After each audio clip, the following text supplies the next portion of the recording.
Good evening and welcome. I am Oluwatimileyin Ajayi with the Carnival Radio Newsupdate.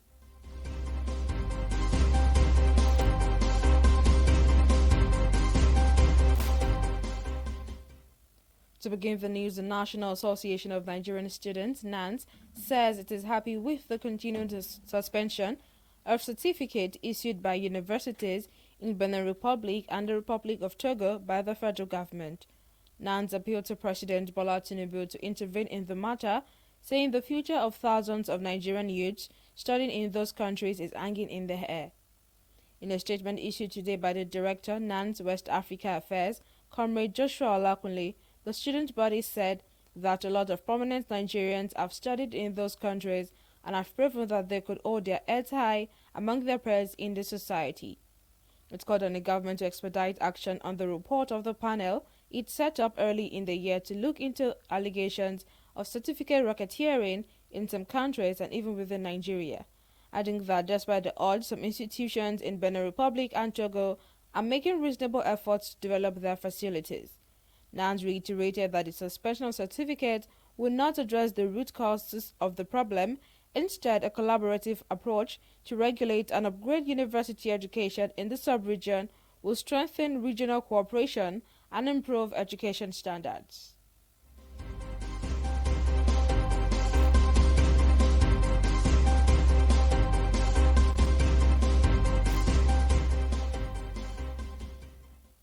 Meanwhile, the Federal Road Safety Corps (FRSC) has set up over 200 mobile court operations to prosecute traffic offenders during the Eid al-Kabir special patrol operations across the country. The FRSC Corps Marshal Malam Shehu Mohammed made this known during a press briefing on the corps preparations ahead of the Salah celebration today in Abuja.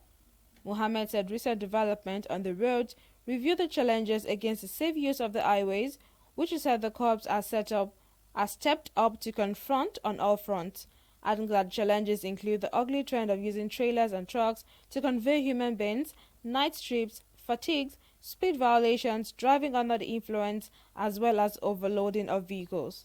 He also reiterated that the corps has also introduced some key safety initiatives to tackle the menace and combat the ugly trend, as well as meet up with the changing times, especially developments coming from the unsafe behaviors.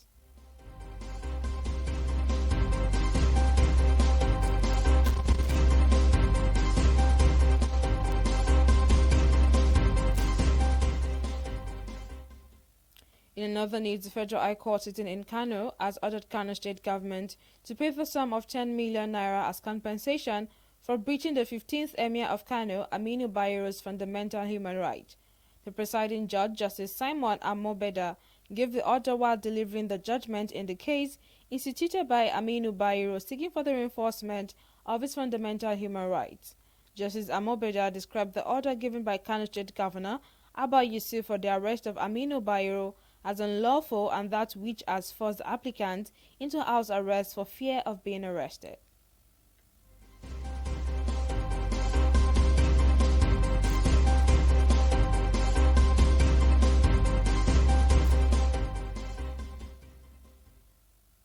On the foreign scene, late-night negotiations and 11th-hour agreement set the stage for the formation of South Africa's first-ever coalition government on Friday, with President Cyril Ramaphosa as its head. The multi-party coalition signed on its agreements today as members of parliament were sworn in after marathon negotiations and back-and-forth calls between Ramaphosa and leaders of other parties. Ramaphosa was poised to be elected as the country's president in parliament. Under the unprecedented coalition agreement, the Democratic Alliance (DA), the ANC's official opposition until now, and the Inkatha Freedom Party (IFP) are expected to vote for an ANC president for the first time. The multi-party coalition was prompted after the ANC suffered its worst electoral decline in 30 years. The party holds 159 of 400 seats in parliament, short of the 201 seats needed to have a majority after winning 40% of the vote in the country's May 29 election.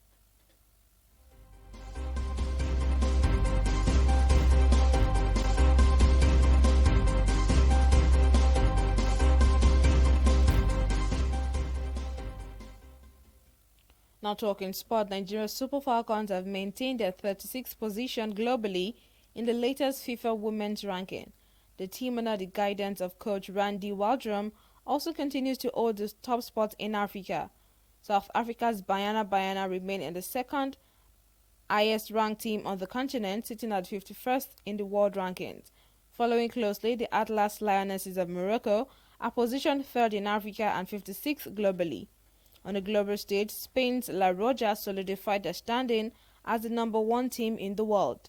The next FIFA/Coca-Cola Women's World Ranking is scheduled for release on the 16th of August 2024.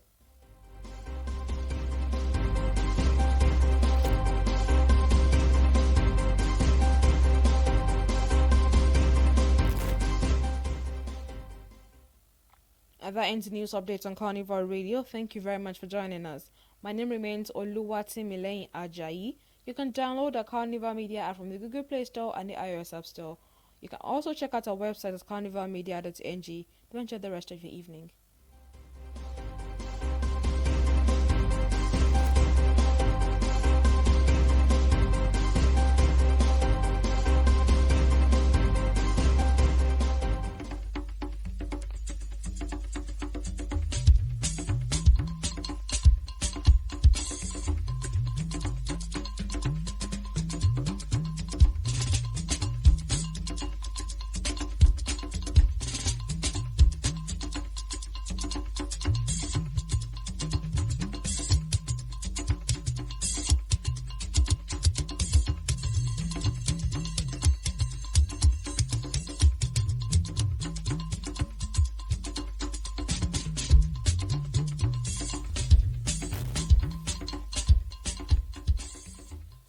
ẹ kú ìrọ̀lẹ́ o. àkójọpọ̀ ìròyìn la mú wá sétí ìgbọ̀yìn láti iléeṣẹ́ Carnival Radio.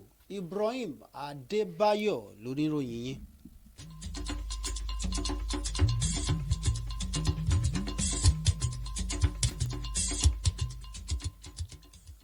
àgbáríjọpọ̀ ẹgbẹ́ àwọn akẹ́kọ̀ọ́ nílẹ̀ yìí tá a mọ̀ sí NANS ni wọ́n ti fi ìdùnnú wọn hàn sí bí ìjọba àpapọ̀ ṣe ti fòfin de àwọn ìwé ẹ̀rí fásitì tó bá wá láti àwọn orílẹ̀-èdè bíi Benin Republic àti Togo.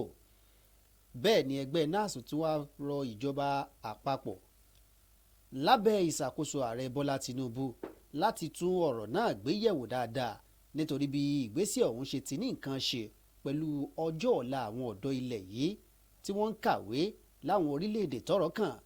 Comrade Joshua Ọlákúnlé tí í ṣe adarí ẹgbẹ́ NANS nípa ọ̀rọ̀ tó kan àwọn akẹ́kọ̀ọ́ lẹ́kùn ìlà oòrùn ilẹ̀ Áfíríkà ló sì sọ lójú ọ̀rọ̀ náà bẹ́ẹ̀ lónìí níbi tó ti jẹ́ kó di mímọ̀ pé ọ̀pọ̀ nínú àwọn ìkan ọmọ bíbí ilẹ̀ yìí ni wọ́n ti ṣe bẹ́ẹ̀ kẹ́kọ̀ọ́ gboyè láwọn orílẹ̀-èdè tíjọba àpapọ̀ ti fòfin de ìwé ẹ̀rí fásitì wọn, èyí tó jẹ́ wípé wọn ò ṣeé fọwọ́rọ́ sẹ́yìn láàrin àwọn akẹgbẹ́ wọn lápapọ̀.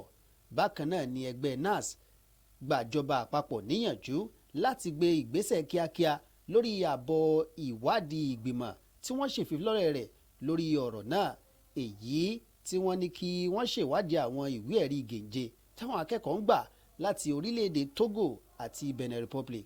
Ẹgbẹ́ NANS náà ni kò ṣàìtúnsọ lásán wípé ìgbésẹ̀ fífòfin de àwọn ìwé ẹ̀rí fásitì láti àwọn orílẹ̀-èdè tọ́rọ̀ kàn gbọ̀ngbọ̀n ni kọ́ni yóò fòpin sí wàhálà tó ń súyọ láti bẹ̀, bí kò ṣe kíjọba fọwọ́sowọ́pọ̀ pẹ̀lú àwọn tọ́rọ̀ kàn nípa mímú àgbéga bá ètò ẹ̀kọ́ dáadáa kó lè rí bó ti tọ́ àti bó ti yẹ.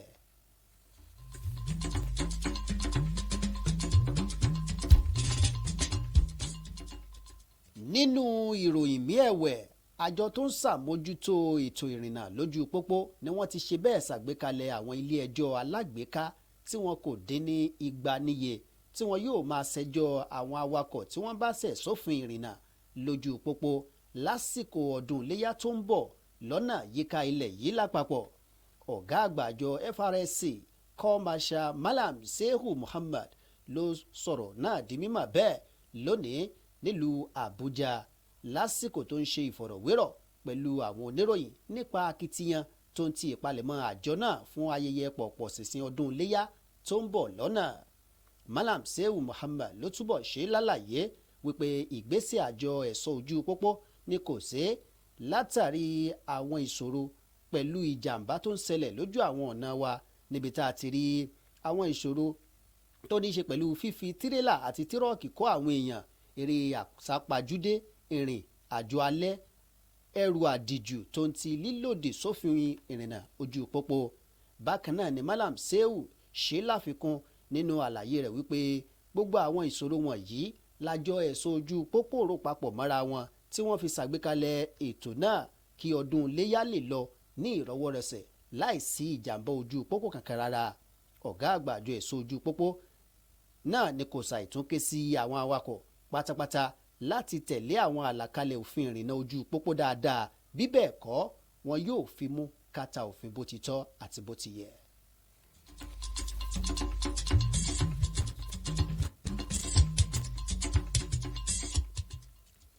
Ilé ẹjọ́ gíga tó fìdí kalẹ̀ sípínlẹ̀ Kano ti pa láṣẹ fúnjọba ìpínlẹ̀ náà lábẹ́ ìdarí gómìnà Abba Yusuf láti san owó ìtanilójì mílíọ̀nù 10 náírà fún ẹ́míà kẹẹ̀ẹ́dógún ti ìlú Kano Ado Bayero fún títẹ ẹ̀tọ́ rẹ̀ lójúmọ́lẹ̀. Onídàájọ́ Simeon Amobeda ló gbé ìdájọ́ náà kalẹ̀ bẹ́ẹ̀, eléyìí tí ẹ́míà fi pe ẹjọ́ tako ìjọba ìpínlẹ̀ náà léyìí tí wọ́n fi ẹ̀tọ́ rẹ̀ dùn lábẹ́ òfin. Bákan náà ni onídàájọ́ Amobeda ṣàpèjúwe àṣẹ tíjọba ìpínlẹ̀ Kano pa náà gẹ́gẹ́ bí èyí tó lòdì sófin, èyí tó sì kàn ń pa fún Ado Bayero láti wà nínú ilé láì jáde, èyí tí wọ́n ní ó kù díẹ̀ káàtó.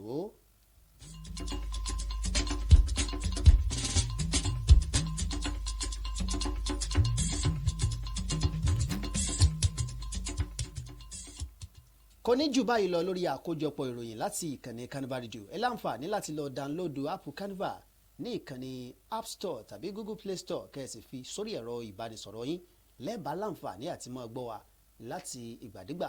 Ibrahim Adébáyọ̀ ló ti mú àkójọpọ̀ ìròyìn wá fún yín láti iléeṣẹ́ Carnival kẹ́ ní ọjọ́ rere o.